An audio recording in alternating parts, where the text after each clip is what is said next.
Hello everyone, welcome on in. It's Betting Weekly Game Bet Match. It's your number one tennis betting podcast and YouTube channel. You know the drill by now. Please hit the subscribe button. Please join our fast growing community here as we look ahead to tomorrow's action on the ATP Tour. And to do so, I am joined by our senior ATP Tour handicapper. It is Sean Calvert. Good morning to you, Sean. Is it afternoon yet? Yeah, it's afternoon. Just about Good afternoon, Sean. Yeah, you all right? Yeah, not bad, mate. Difficult day yesterday again, isn't it? Not so good yesterday. Well, there weren't any underdog winners, were there? There was no. 9 matches and 8 of the favourites won. So, if you get a day like that, the chances are that I'm not going to do very well. And that has often, as I said on Sunday, has often been the case in Basel and Vienna. It's a very low percentage of underdogs win here for whatever reason, kind of almost as low as a Grand Slam. So that's one of the reasons I only had a couple of bets. It's not normally the best week for betting. Normally next week in Paris is normally quite a bit better than this. But if there's no underdogs winning, then it's going to be a struggle for me, I'm afraid. Yeah. What about the conditions? Were the conditions what you expected? Nothing really changing? One of them supposed to be lightning fast and the other one is Basel's supposed to be lightning fast. Vienna a little bit slow. Conditions similar? I don't think Basel is that quick. I mean, it was last year. It doesn't look that quick to me. I mean, I watched quite a few of the matches there yesterday. I don't know whether it's because it's so dark in there that it makes it seem slower. I don't know whether that's the case or it just actually is a bit slower. Davidovich Fokina, who played yesterday, he said the centre court is slower and the balls are getting heavy. I think what he means by slower is that it's slower than the practice courts that he's played on, which is presumably, I've never been to Basel, so I don't know what the setup is there. I assume he's practiced on one of the other courts.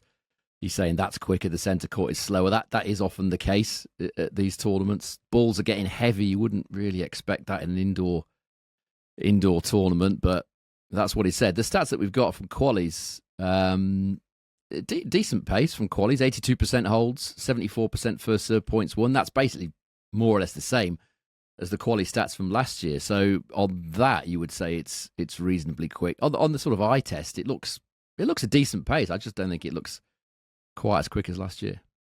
Yep, there are the trends. They're the speeds. Obviously, you will watch it yourself, and if you do have a bet on any of these matches, you can live watch the games on your tablet, your mobile device as well. So you can bet live and watch live with Bet Rivers. Now, we have a few matches to discuss. I think 4 in total for tomorrow. We're going to start in Basel. We're going to start with the match between, let me get the graphic up. We're going to start with Casper Ruud against Quentin Halys. Now, 2 players in very different styles, the way they play their match. This is still a first round match, by the way.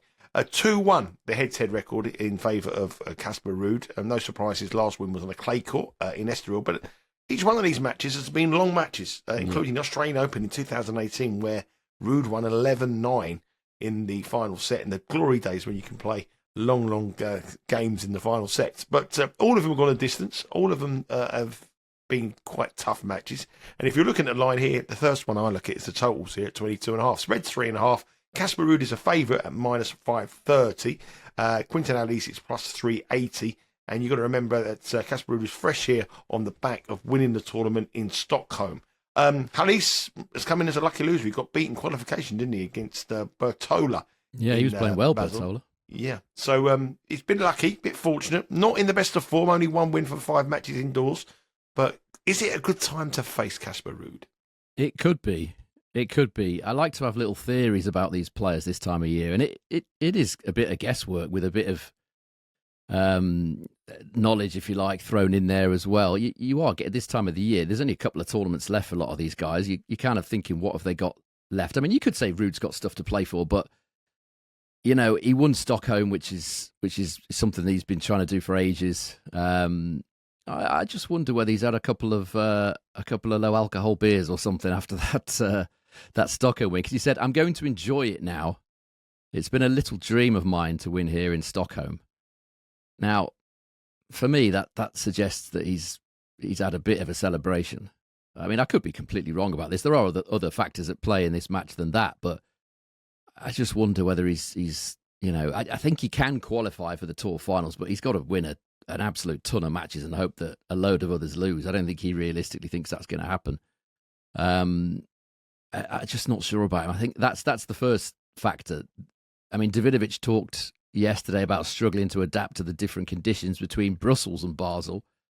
Sonego should have won. Again, should have won. Sonego was 4-1 up in the first set there, managed to make an absolute mess of it.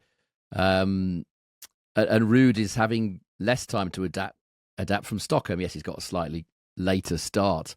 And the Stockholm conditions were pretty slow. It's different, and different balls as well, of course. Stockholm, they use the Soderling balls. They use Dunlop ATP, I think, here in Basel. Definitely a different ball, so that does make a difference.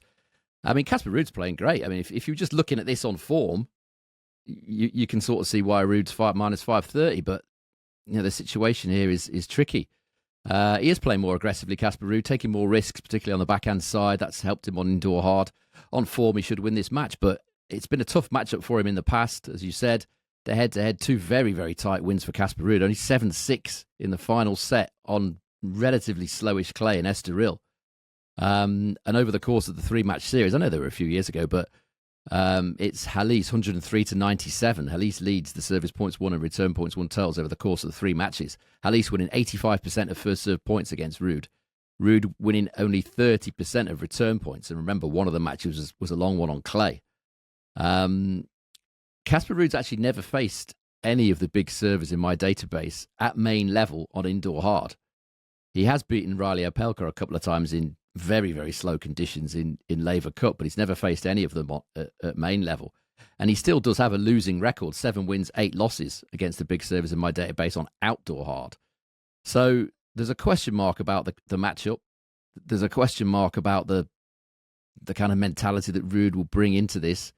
I would expect Ruud to win the match, but like you said, overs is an obvious one, given the way that Halys plays and the way that Ruud has not performed that well against big servers. So I'm just going to take a half point here, but I feel like I need a fairly chunky price with Halys, the way that he's playing and the way that Ruud's playing, but the circumstances could play in our favour here. So half a point Halys to win the opening set, plus 255. That is a Bet Rivers. That has been nibbled at. That was plus 290 a little while ago, and it's now plus 255. So there's been a bit of interest in that, and I can see why. So that's the first official play. I'm just going to have a half a point on that because it is a bit there's a bit of guesswork in there, but I think there are solid reasons to take a chance on Halys in some way in this match. So Halys is our first bet to win the first set. Remember, there are a whole host of markets available on the Bet Rivers app to download and also on the website, and you can get a multitude of them. And remember, it starts early, 6 a.m. Eastern time start, so you have to be up nice and early to place those bets or put them on tonight, get them down before the match starts. Let's move on to our second match over in Switzerland. It's Jenson Brooksby against Alejandro Davidovich Fokina. I watched the Brooksby match yesterday against Muller. I went over 20.5 and coming at, I think, 20 or 19. It was very disappointing. 19, I think, yeah. He played well for me. Very well. Very well. And he got his first win indoors of the year on that win over Muller. Davidovich Fokina, though, played well against Sonego. He recovered from a breakdown in the first set. Looked pretty good against Sonego. And he is the Spaniard who is the favourite here with Bet Rivers. If you look at the odds, you're getting minus 165 for Davidovich Fokina, plus 132 for Brooksby. Spread is 2.5. Total 22.5. And they have met once before in Antwerp, indoors as well, in a quarterfinal. And Brooksby won that 7-5 in the first set. Then 6-love, he bageled him in the second set. So if you want to get with the head-to-heads and you want to get with the American, there's a decent price you can have with Bet Rivers. Yeah, he was 1.39 favourite for that match. That's Brooksby. Now he's plus 132. Yeah, very, very heavy minus money favourite for that match. Now he's plus money. So, I mean, I'm happy to oppose Davidovich Fokina again here. I mean, Sonego blew his chances, as I said, from 4-1 up in the first set. Didn't find hardly any first serves. Allowed Davidovich Fokina back into it, and that first set was pivotal. Once he'd lost that first set 7-6, it was difficult. He should have won the opener, didn't. That's happened a lot recently. And Brooksby's playing really, really well at the moment. The last 1 month that he's played at main level, I know it's a small snapshot of time, but it is quite important when you get to the end of the season. Brooksby's 71% win rate and a service points won and return points won total of 107. Davidovich in that same small snapshot of time is 57% win rate and a total of 101.5. So Brooksby playing at the peak of his powers at the minute. He's certainly fresher as well because he's only played 3 main level matches since the end of September, and he did well over in the UTS in Hong Kong. That's it's playing tennis, but it's an exhibition. It's more sort of fun based, different rules or whatever. Made the final there, lost to Cerundolo in the final of that particular tournament. So a good performance from him there, fresh. And the head-to-head, as you said, it's only one match, but it was a fairly typical Davidovich Fokina indoor hard performance, contesting the opening set, and then once he's lost it, yeah, that's me done. Happens quite a lot on with Davidovich at this time of year. And the stats of that match, 116 to 84 in favour of Brooksby. Brooksby winning a huge 51% of return points against that weakness that I mentioned, Davidovich Fokina. He's not the strongest of servers on indoor hard. Brooksby found his serve very easy to dismantle, and Davidovich only won 28% of second serve points in that match. And as I mentioned the other day, if Davidovich does win this match, it'll be the first time he's won back-to-back matches at any tournament between the end of the US Open and the end of the season since 2021. And he's lost 14 of his last 22 matches in that time period. He's also lost 10 of his last 16 main level matches when he's been priced up between 1.7 and 1.9. That's minus 143 and minus 110-ish. So a very unreliable favourite, as you could probably imagine. And Brooksby, the great disruptor, loves that underdog role. Won 11 of his last 20 main level as underdog. So if you just bet Brooksby blind this year, you would certainly have made a profit betting him as underdog. And he looked very good, as we both said, against Muller in round 1. I mean, Muller just looks like the end of the season can't come soon enough for him, to be fair. But he does have Paris next week. Maybe he'll perk up for that. But looking very good, Brooksby. Davidovich is the way that these two play. There's going to be a lot of long rallies, a lot of cat and mouse stuff. I mean, Davidovich is really going to have to battle to win this, which I'm not sure he's up for at this stage of a long season. It feels to me like Brooksby is the one who's got things to play for. His ranking, he's been trying to build it up after that ban that he had. He's just outside the top 50 at the minute. He'll want to get back inside that top 50 for sure. So, yeah, plenty of reasons to take a chance on Jenson Brooksby here, plus 132 at Bet Rivers.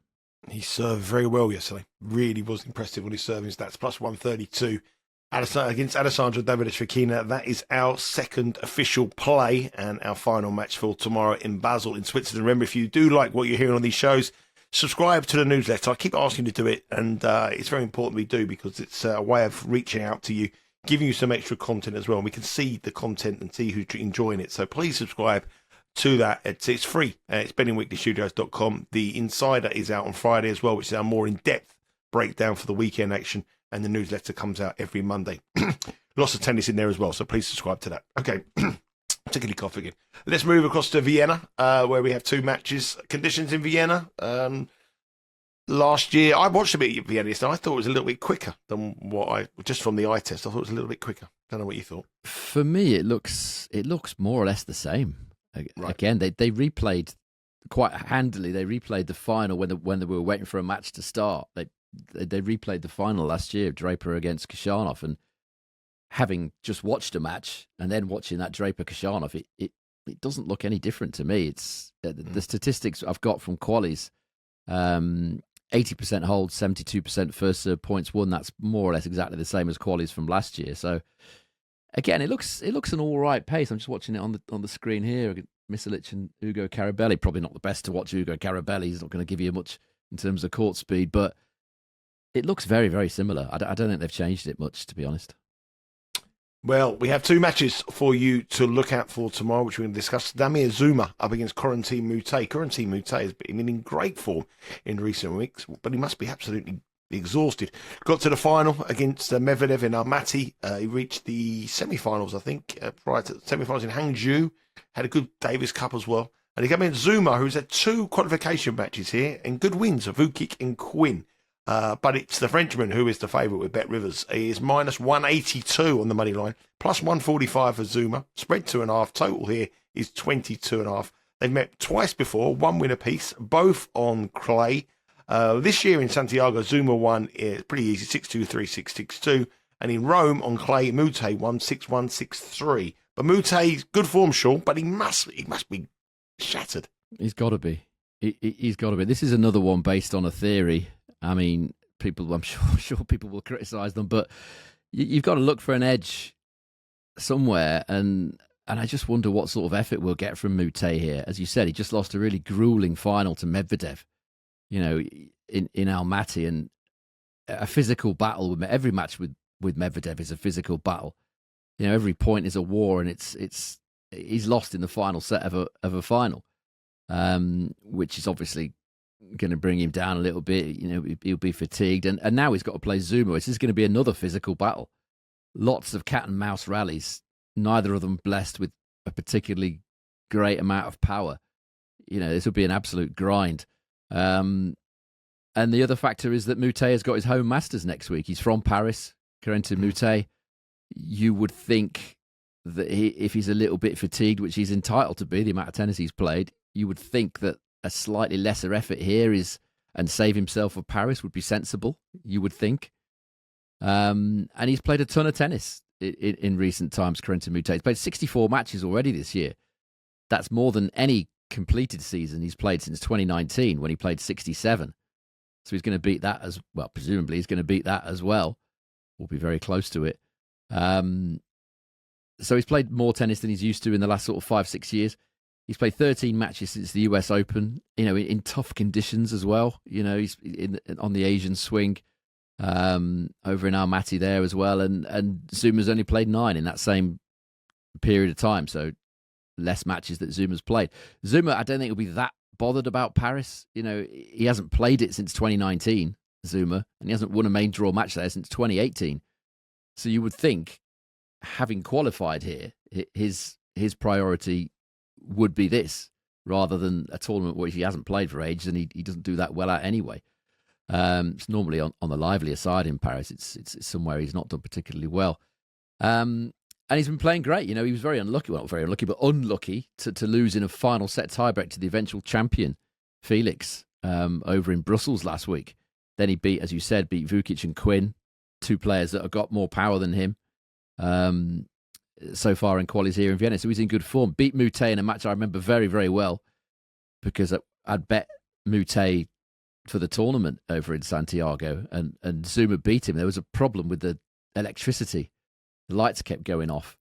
And Moutet doesn't. These two are the biggest moaners on tour. And Moutet couldn't get his rackets restrung because there was no power to have the rackets restrung. So he was going off on one. Dzumhur was having a go at the umpires. He does every single match that he plays. I mean, it will be a fun watch. I'm not sure these two are great friends. That's for sure. And I do sort of pity the umpire here, because this is going to be, he's going to have his work cut out with these two. The other factor is Dzumhur has won. He's got a good record against left-handers. He's won 8 of his last 10 against left-handers and 6 of his last 7 at main level. So good form against lefties. And I just think this may well be a good time to face Moutet, given everything that I've just said. And I'm happy to take Dzumhur as dog. He's another one who's been nibbled in the market. It's plus 145 at the minute. He was slightly bigger than that earlier, so he's had a little bit of interest as well. So I think he's a decent value, plus 145 here. Dzumhur is another official play, and that's 3 official plays from 3 matches, and that one is in Vienna. Remember, the Vienna time is a little bit later, 7 o'clock Eastern time, so you've got an hour a little bit ahead of the matches over in Switzerland. 7 o'clock the action starts. We do not know who plays at what particular time, but what we do know is they start at 7 a.m. Eastern time. Now, our final match is the most, from a betting perspective, the most level one, the most difficult one to call. But Sean clearly has an angle for Gwyneth in it. Tallon Griekspoor is minus 115 against Brandon Nakashima, who's minus 108. Spread is a half. Total here, we're going into high numbers, 25.5. This is Mpechi Perigard land. Minus 115 for over 25.5. Under 25.5 is minus 113. If you remember the Sonego match, that cashed under 24.5. We thought that was a crazy price. If you look at the head-to-head record, it's Nakashima who leads 1-0 on clay, at the French Open in 2022, and he won it very easy, 7-6, 6-4, 6-2. Griekspoor has had a decent win over Kachanov in round 1 here in Vienna, and Nakashima come through fairly comfortably against a player that you would expect him to have no problems with in Darderi. This is a round 2 match. It's a picker match with a 25.5 total, Sean. What do you think of this one? Yeah, I'm not surprised it's 25.5. I mean, Griekspoor was the only underdog winner yesterday. Slight underdog against Karen Kashanov. If he goes deep this week after I bet him last week in Stockholm and he lost to Jacob Fernley, who then lost to Elias Ymer, I mean, I'll be annoyed. I mean, I'm already annoyed, but I'll I'll be even more annoyed if he goes deep here after that. Money's comfort for Griekspoor here, minus 115. I can kind of see why. He does have more of a pedigree on indoor hard in Europe than Nakashima does. You know, I've talked about Nakashima a few times. He does have a habit of struggling at this late stage of the year, whether it's fatigue or just a bit homesick or whatever. You know, he has been a player that has kind of seen these seasons tail off. But I think the over games options here, perhaps not the 25.5, but the totals are the way to go here. It's quite clear the way these guys play. If we look at the last 12 months on indoor hard at main level, Tallon Griekspoor 90% holds the serve, but only 28% of return points won. Nakashima very similar, 91% holds the serve, only 30.7% of return points won. Now, if you go back slightly further, since the start of 2023 on indoor hard, again, very similar story. Griekspoor 90% holds the serve again. Slightly better on return, but still only 32% of return points won. And Nakashima 90% holds and 30% return points won. So it's a very clear style of play that both of these guys have. Very, very strong on serve, not doing anything on return. Tends to create a lot of tie breaks. Again, I would be tempted with Griekspoor, like a Griekspoor 7-6 here. I'm not convinced that Nakashima is the best tie-break player in the world against big servers. He does have a tendency to kind of choke it a little bit when he's played them. Certainly against Shelton is one that springs to mind. They've always played competitive sets, but almost always Shelton's won them all. Their head-to-head is a little bit misleading because Griekspoor did have the doctor out that particular occasion. I think it was at the French Open. And the first set, which is probably the only one that you could say was competitive because of the condition that Griekspoor was in, there was only 2 break points created in total in that opening set, and that was on clay. And obviously it went to a tie break. So I think if you're betting on this, I think the obvious option is over 12.5 games in set 1 plus 150 with Bet Rivers or any of the other options. The slightly bigger price, if the market does appear, is the Griekspoor 7-6. I would probably lean towards that rather than Nakashima 7-6. So yeah, I can see why it's 25.5. It feels like it's going to be a match that's very much serve dominated. So that would be the way to go there, I think. No official play? Lean? Just a lean. Just a lean for that one, yeah. We've got 2 full price official plays and 1 half unit one. So that's a lot. If you can give us a recap of the way we're staking it for tomorrow. This is also all the action on Wednesday, all the action available on the Bet Rivers website and on the app now. Yeah, sure. So the usual 1-point win for Dzumhur as underdog against Moutet in Vienna, and another 1-point win in Basel, which is the other underdog, which is Jenson Brooksby against Davidovich Fokina, and just a 0.5-point win on Quentin Halys to win the opening set against Casper Ruud. There's a whole load of tennis action as well as other these matches as well, but these are the ones that have caught Sean's attention. Daniil Medvedev is in action, Popper in against Berrettini, Mahak. We have Yannick Sinner, world number 1, in action against Daniel Altmaier. I quite like Altmaier plus 6.5 actually. I think that's a nice play.